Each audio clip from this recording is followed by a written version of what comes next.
இதை சம்பாரிச்சு இதை குடிச்சு நல்ல முறையில் எங்களுக்கு மூத்தா போறதுக்கும் இயலாமல் வைத்திரும். அல்லாஹ் பாதுகாக்கணும். எழுதுறாங்க,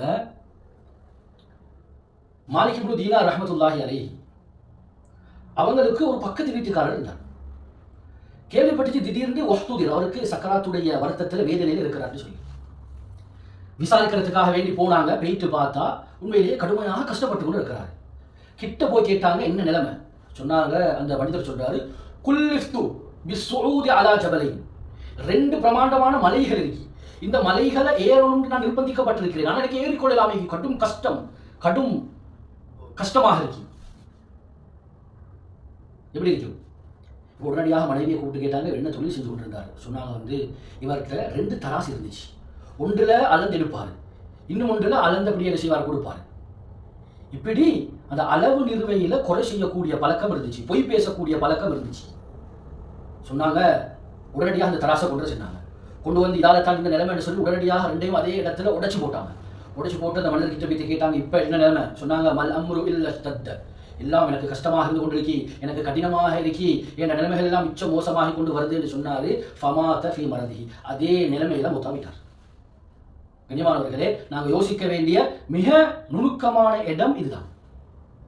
மற்றவனை ஏமாற்றி சம்பாதிக்கலாம், நல்ல சல்லி சேர்க்கலாம், நல்ல அக்கௌண்ட் பேலன்ஸ் பிடிக்கலாம், சொத்துக்கள் அப்படி வாங்கி போடலாம். ஆனால் எங்களோட இறுதி முடிவு மிக மோசமானதாக மாறும். இமாம் மாலிக் ரஹ்மத்துல்லாஹி அலைஹி, இக்ரிமா ரஹ்மத்துல்லாஹி அலைஹி அவங்க ஒரு நாள் சொன்னாங்க, குல்ல கையாலின் வவஸானின் ஃபின்னார், அளவு நிறுவையில் மோசடி செய்யக்கூடிய எல்லாருமே நரகத்தில் தான் இருப்பாங்க வார்த்தையை சொன்னாங்க. இப்போ இதை கேட்டுக்கொண்டிருந்த பக்கத்தில் இருந்த ஒரு மனிதர் சொன்னாராம், உங்களோட மகனும் இந்த வேலையை தான் செய்யறான், அவரும் பஜாரில் வியாபாரம் செய்கிறாரு, ஆனால் இந்த பொய்யை தான் சொல்லி வைக்கிறாரு, இந்த அளவு நிறுவையில் கொலை செய்கிறாரு. சொன்னாங்க, அஷ்ஹது, சல்லாவின் மீது சாட்சியாக நான் சொல்றேன், அல்லாஹ்வை சாட்சியாக வச்சு சொல்றேன், வஹுவ ஃபின்னார், அவன் அப்படி செஞ்சாண்டா அவனும் நரகவாசி, என்ற மகனாக இருந்தாலும் சரி என்று இக்ரிமா ரலியல்லாஹு அன்ஹு அவங்க என்ன செஞ்சிருக்கிறாங்க, அந்த இருக்கக்கூடிய மக்களுக்கு விளங்கப்படுத்தியிருக்கிறாங்க. இனிமானவர்களே, உலகமும் வீணாகியும் ஆகிரத்தில் நாங்கள் சந்தோஷமாக இருக்கணும் என்பதற்காக வேண்டித்தான் உலகத்தில் இப்படி கஷ்டப்பட்டு வேர்வை செஞ்சு சம்பாதிக்கிறோம். இந்த வாழ்க்கையும் 2மே வீணாகிடும்டா.